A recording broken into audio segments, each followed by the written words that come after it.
Taiwan's army practices coordinated artillery strikes on day 6 of the nation's largest annual military drills. Military personnel and equipment go for a ride on the Taipei metro as the armed forces practice using it as a logistics network. Both sides of Taiwan's mass lawmaker recall movement rally support for their campaigns. Plus, kicking it into gear, Taiwan is headed to the World University Games in Germany later this summer, and the country's taekwondo athletes are gunning for gold.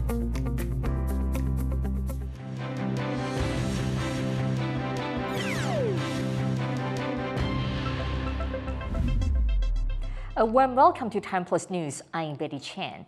It's day 6 of the Han Kuang exercise, Taiwan's largest annual military drills, and its troops are bringing out the big guns. Our reporter Han Kuang is with the army in Tainan.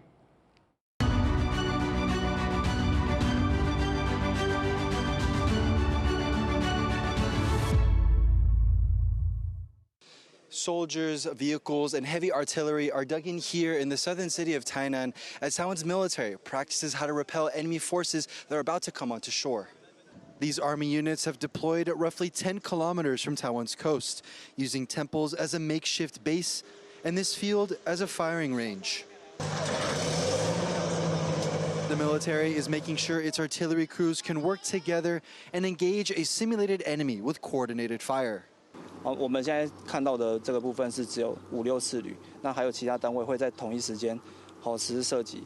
那整个时长会运用5到10分钟，所有的这个10分钟结束之后是整个耀域火箭的任务结束。 This artillery bombardment marks day 6 of Taiwan's nationwide Han Kuang military exercises and a shift in strategy. Until now, the focus had been on countering Chinese gray zone tactics, measures meant to wear down Taiwan's defenses without triggering a war. But today, the drills moved into a new phase, preparing to destroy enemy forces after they land. As Han Kuang continues into Friday, the military says they'll be conducting more urban warfare drills, simulating how Taiwan will respond if an enemy force actually makes it to shore. Hang Shu and Han Kuang in Tainan for TaiwanPlus. As Han Kuang continues, Taiwan is testing its underground defense mobility using Taipei's metro system in a wartime drill.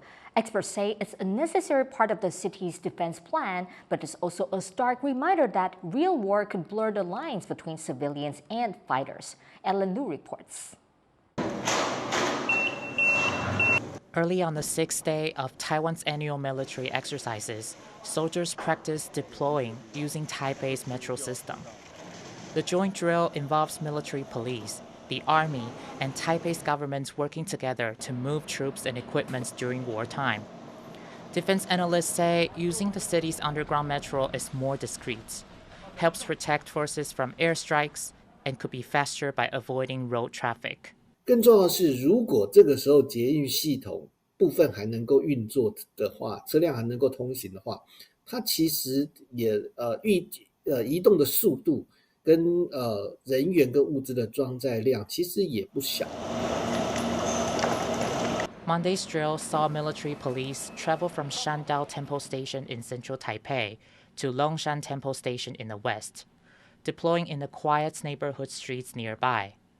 There, they set up with man-portable anti-aircraft missiles, known as Stingers.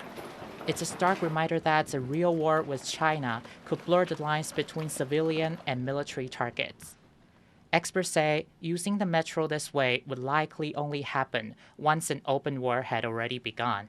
也许还没有开始对台北市的大部分地区开始发动地面攻击，但是这个状况的时候，代表中共的攻击应该已经开始或者即将要开始。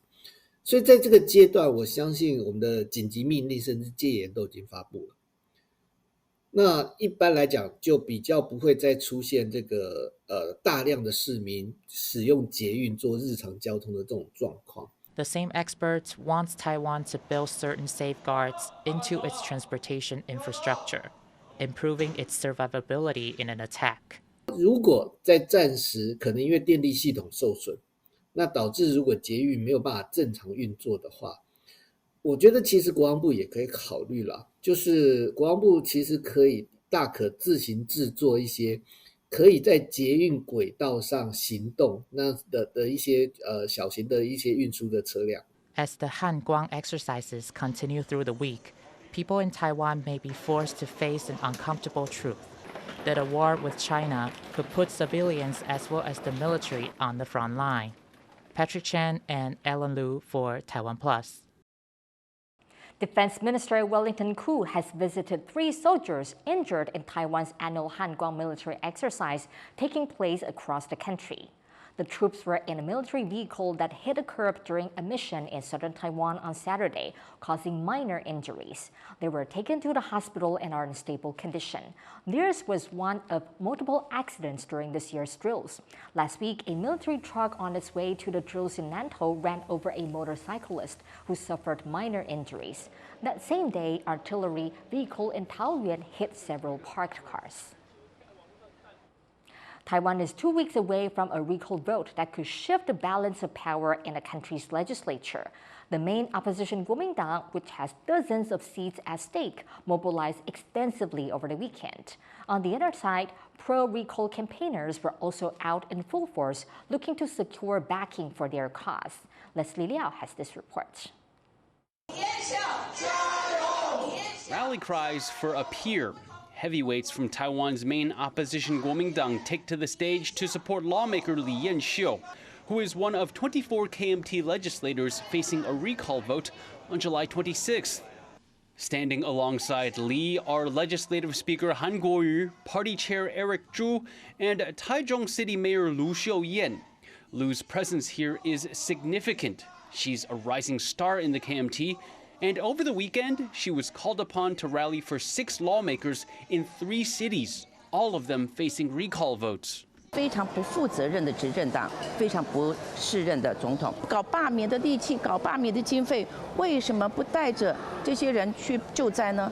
The smaller Taiwan People's Party also stood with the KMT over the weekend, saying that the anti-recall movement symbolized justice for its former party chair and previous Taipei Mayor Ko Wen-je, who is currently on trial for corruption. 这次不是只有救李彦秀，也是救柯文哲，抢救台湾的民主发展跟法治。 On the other end, pro-recall civic groups are also out in full force over the weekend, canvassing on the streets, urging people to vote to remove the KMT lawmakers.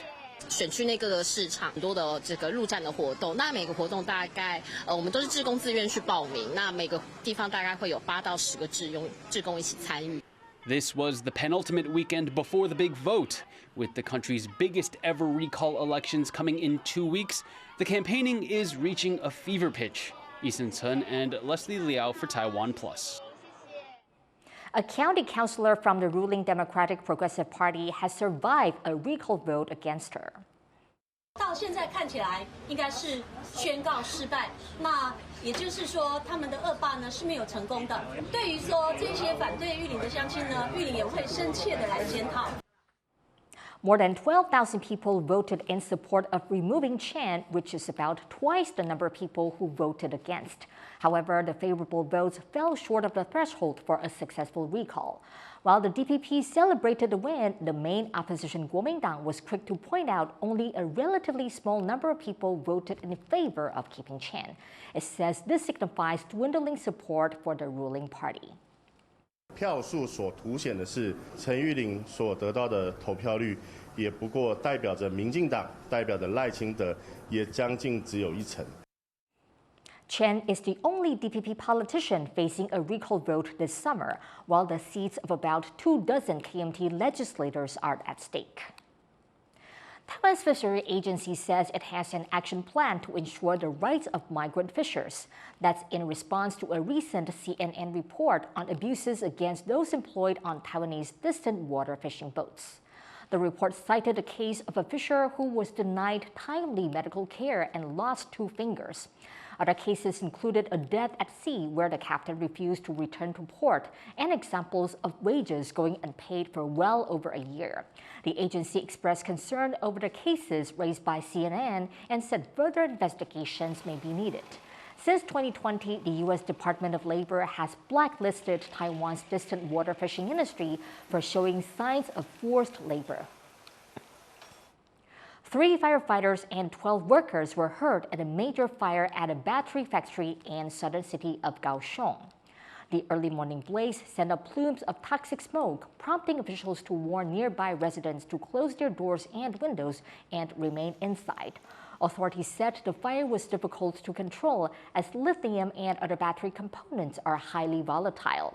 Several explosions were heard while firefighters were trying to put out the fire. Officials are still determining the cause of the blaze. Young people along Taiwan's northeast coast are embracing hip-hop culture, but making it their own in a region with its own deep traditions. Eric Gao has this story.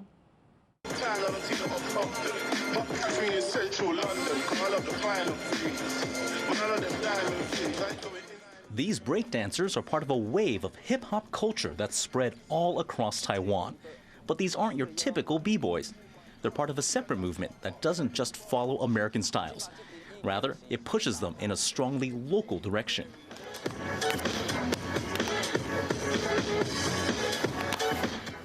Leading the vanguard of the movement is Wang Jieming.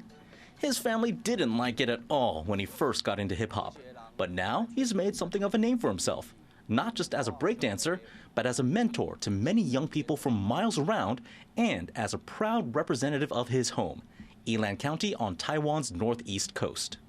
我就是开始代表台湾出去比赛不哩啊侪届，嘛伫韩国、中国甲无共的国家摕到冠军过，想要用我家己的跳舞出去代表宜兰出去，互搁较侪人知影讲，咱宜兰嘛有袂歹的舞者呢。 And this hometown pride shows up again and again in Yilan's hip-hop culture scene.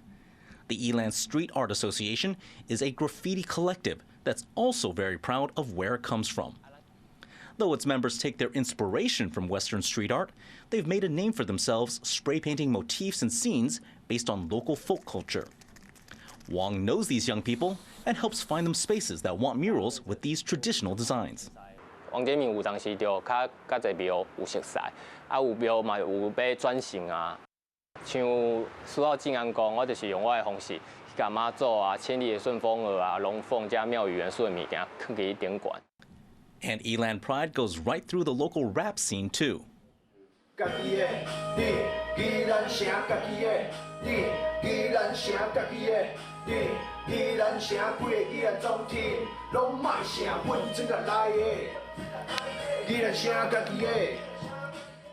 Drawing inspiration from local temple culture and its music, rap crew Cocky Boys represents Yilan County in one of its own languages. In their hands, the once marginalized Taiwanese Taiyi becomes an elegant vehicle for songs about home, belonging, and rootedness.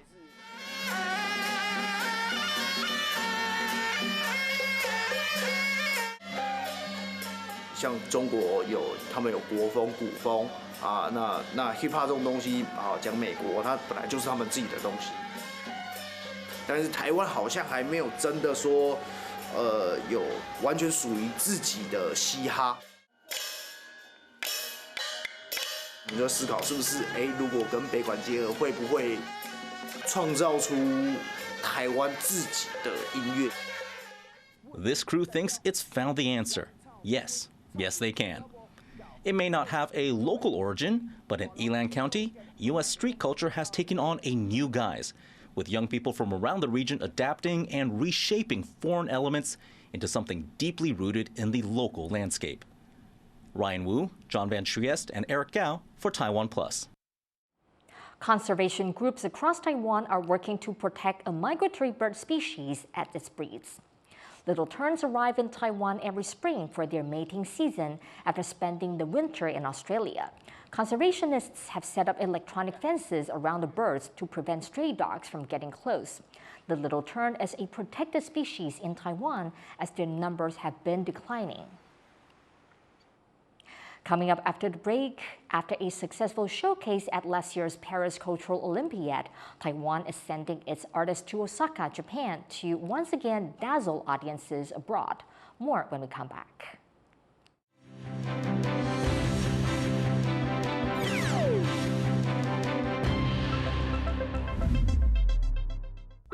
Thank you for sharing our passion for food and Taiwan.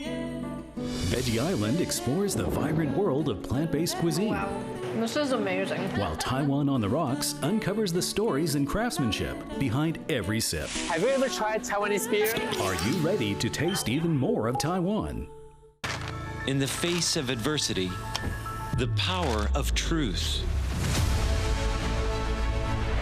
A roadmap for a just and open world, charted by the freest country in Asia. Taipei for TaiwanPlus. TaiwanPlus News, a voice of freedom in Asia.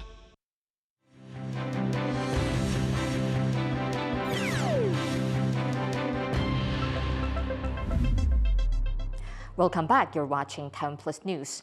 Taiwan will soon be off to Osaka, Japan for an event aimed at showing the country's resilience and sharing its culture.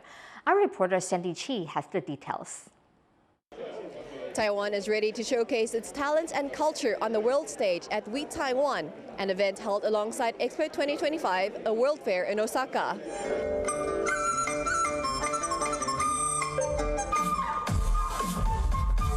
The event comes after the country's success last year at the Cultural Olympiad in Paris, which attracted hundreds of thousands of visitors. And this time, We Taiwan's organizers have adopted the motto of supporting the future, the island of miracles. That highlights Taiwan's social resilience as a strong democracy, along with the country's role in shaping the technology of a rapidly changing world. It also responds to the theme of Expo 2025, designing future society for our lives. 我觉得最重要，其实呼应这样子的主题，创造未来，还是回到人，不管科技怎么发展，不管怎么样子的媒体载体怎么演进，最后还是回到人跟人之间的关怀，人跟人之间的主题。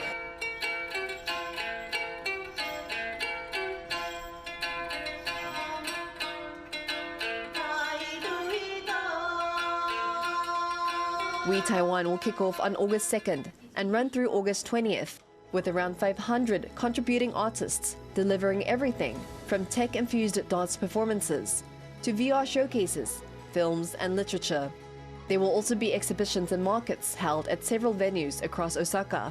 所以我们这一次就把属于台湾这种多元、多彩、混合、韧性的这样子的文化概念带进来，那希望通过这个方式也鼓舞这个世界，鼓起勇气向着未来前进。 Besides We Taiwan, a media event held on Monday also revealed another surprise. 我们在8月26到28号会能够进到这个正式的大阪世博的那个广场做3天的表演啊，那这个东西实在是一个不太容易的，我想非常谢谢我们准备去表演的这个团队。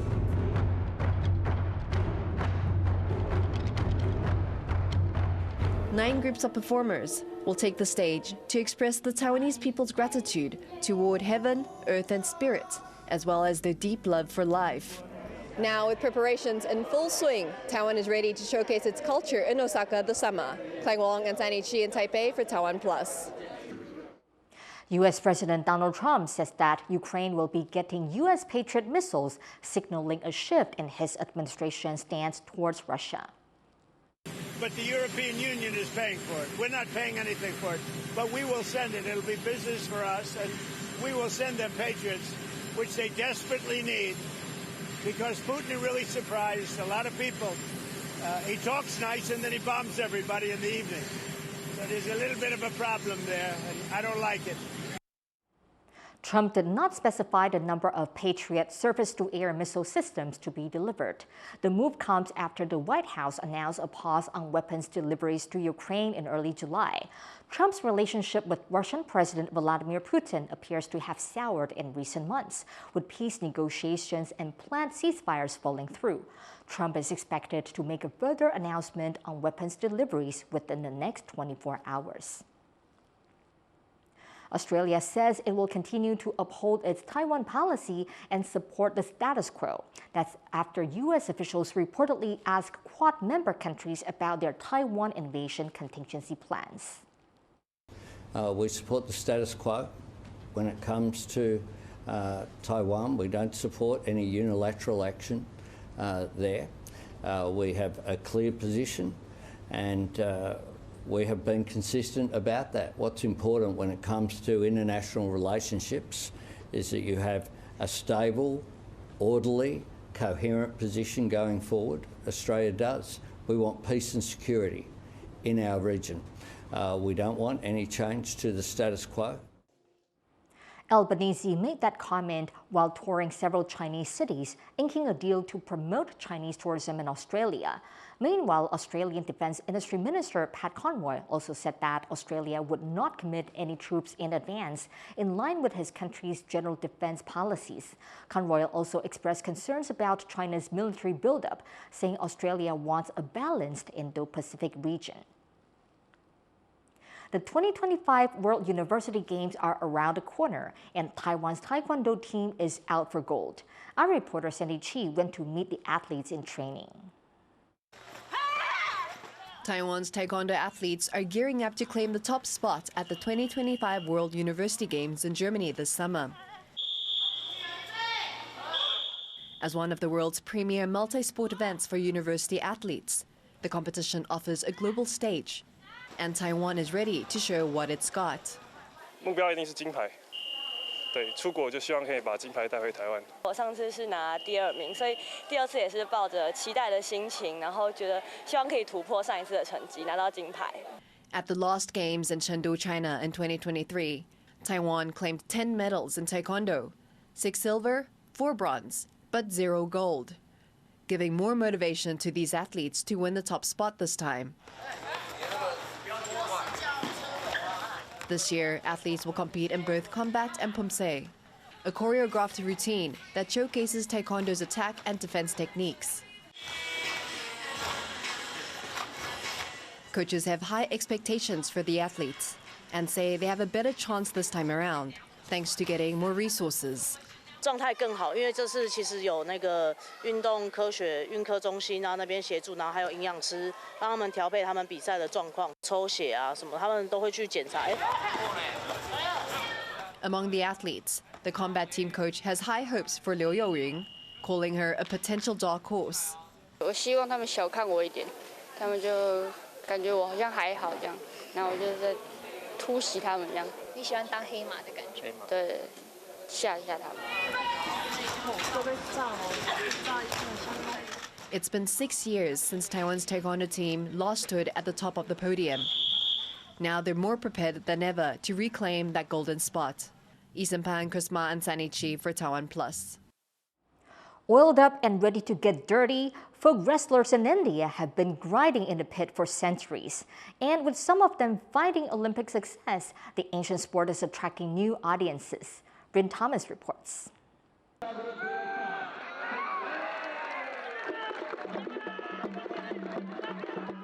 In rural India, wrestling matches have been drawing crowds for thousands of years. With just a loincloth and a splash of scented oil, muscular grapplers step into a traditional mud ring, not afraid of getting dirty. Here, the mud has a purpose. When we fight, we sweat, then we lose grip. That's why we have to apply mud. The mud gives us grip and helps us grapple better. If we slip, we cannot grapple well. Like Greco-Roman wrestling, athletes clinch, tie, and hook, and then win by pinning their opponents back to the ground. But unlike the Olympic style, these matches have no set time limit and are held in rural villages on sacred ground. Images of the Hindu deity Hanuman overlook mud rings purified with yogurt and milk, neem tree leaves, and oil. Mud has a lot of value. It is everything. There's nothing without it. It has given me everything. It has a lot of importance. Even to the people of the village, it has a lot of value. Known as Dangal or Kushti, this wrestling style emerged in the 16th century. It blends centuries-old folk wrestling with Persian martial arts, creating a powerful grassroots discipline. Wrestlers abstain from alcohol and cigarettes and train in traditional gyms called talims. But their daily grind would feel familiar to athletes anywhere. Hard training, a high-protein diet, and the discipline to rest, the keys to success. After all, India's first Olympic medalist came out of a talim. It is from this mud that wrestlers reach the Olympics and compete on the mat. There they have to practice differently. Since 1952, Indian wrestlers, both men and women, have won 8 Olympic medals, 2 silver and 6 bronze. Despite this modest tally, the ubiquity of neighborhood talims reflects the sport's enduring popularity. Across India, whether pursuing their own goals, or in Anil Haral's case, passing on the torch to his son, office workers often sneak out during lunch breaks to lock horns in the dirt with the boys. My unfulfilled dream will be realized. My dream was left unfulfilled. My leg was injured. That's why my dream was unfulfilled. And that's why I am focusing on passing this to my son. While Olympic glory inspires dreams, it's the traditional wrestling style that remains most beloved in rural India. Bouts will keep happening in villages. They won't end. Every village has a tradition. They have a fair, and that's where it happens. It happens every year. It's not like the fair will stop. It will continue. Whether standing proud at a village festival or on an Olympic podium, in India, every champion starts down in the mud.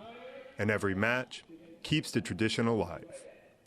Justin Wu and Bryn Thomas for TaiwanPlus. Thank you for watching TaiwanPlus News. You can visit the TaiwanPlus website or follow our social media for more stories from Taiwan and around the world. Finally, we take you to this exhibit in London, offering visitors an immersive Elvis Presley experience. I'm Betty Chen. Take care and see you next time.